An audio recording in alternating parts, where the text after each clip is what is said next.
Welcome. Today we're diving deep into one of the most unusual and pure driving machines of the modern era, the Gordon Murray Automotive T.50. This is a car born from one man's obsession with the essentials of the driver's experience: lightweight structure, a mechanical connection to the road, and a power plant that sings rather than screams via forced induction.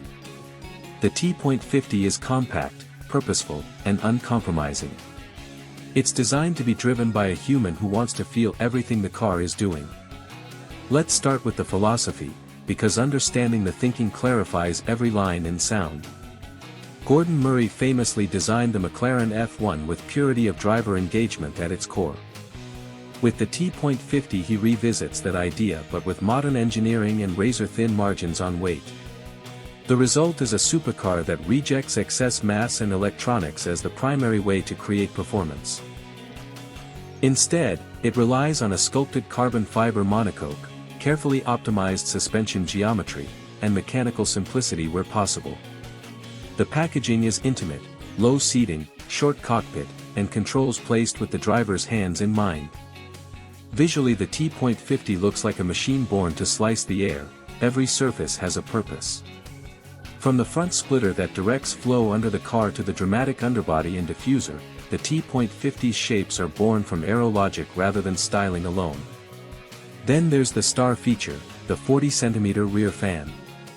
Powered by an electric motor, the fan can spin to create extra downforce at low speed, clear the boundary layer at speed, and actively tailor aerodynamic balance. It's a direct evolution of a concept Gordon Murray explored in Formula One decades ago, and here it's implemented with modern controls to improve cornering, stability, and sensory feedback through the chassis. But let's talk about the heart, the engine. The T.50 uses a bespoke 3.9 to 4.0-liter naturally aspirated V12, built by Cosworth to a uniquely high standard of RPM and responsiveness.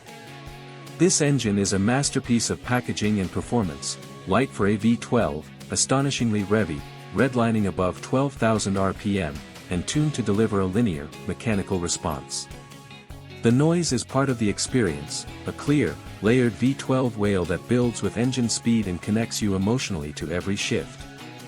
Behind it is a 6-speed Xtrac H-pattern manual, yes, a proper manual gearbox, chosen to keep the driver engaged and give precise, mechanical shift feel.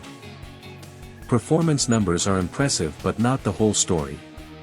With a dry weight under 1,000 kilograms and a high specific output engine, the T.50's power-to-weight ratio makes its acceleration and agility feel instantaneous. Reports from early tests show it pulls strongly in the mid-range and revs with ferocity at the top end, yet because the vehicle is so light and balanced, braking, turn-in and change of direction feel more immediate than much more powerful but heavier rivals. In short, speed here is about sensation. Everything accelerates faster because there's less mass to move. Inside, the T.50 is all about driver ergonomics. The seats hold you snugly, the steering is a precise instrument, and the central cluster displays only what you need. Materials are exquisite but deliberately chosen for function as much as feel: carbon, lightweight leather or Alcantara where appropriate, and tactile metal switchgear. There is storage for luggage, surprising but essential. Because the car was conceived to be usable beyond a 20-minute blast. The cockpit fosters focus, not distraction.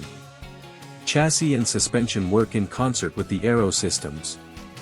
The car has adjustable settings enabling the driver to bias toward absolute precision on a circuit or a slightly softer setup for road use. The underbody, diffuser, and fan together provide a range of downforce that can be dialed for different tracks and conditions, and the result is an uncanny ability to hold lines under load without the heavy electronic mediation common in other modern hypercars. The T.50 is also a study in mechanical honesty. Steering is hydraulic, not overly assisted, the brake pedal is progressive and direct, and the clutch and gearbox offer feedback that invites skilled drivers to extract performance. That does mean the T.50 is demanding. It rewards attention, smooth inputs, and respect. But for the engaged driver, that demand is the point. It's a car that teaches and rewards skill. Production was deliberately tiny, 100 road cars and 25 track-only T.50s Niki Lauda variants, a reminder that this is a highly bespoke offering, hand-built with rigorous attention to detail.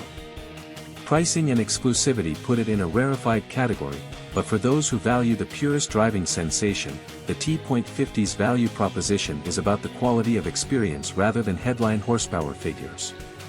Owning one is about joining a small group who prioritize driving purity. In real-world terms, the T.50 offers sprint performance that is blistering. The combination of a very high-revving V12 and ultralight mass makes 0 to 60 times competitive with today's fastest cars, but the true hallmark is the car's agility and communicative nature. On a flowing road or a technical circuit, it behaves like a laser, precise, immediate, and brutally honest. And when you lift off or ask for compliance, the car's aero and suspension work to keep the vehicle composed and confidence-inspiring.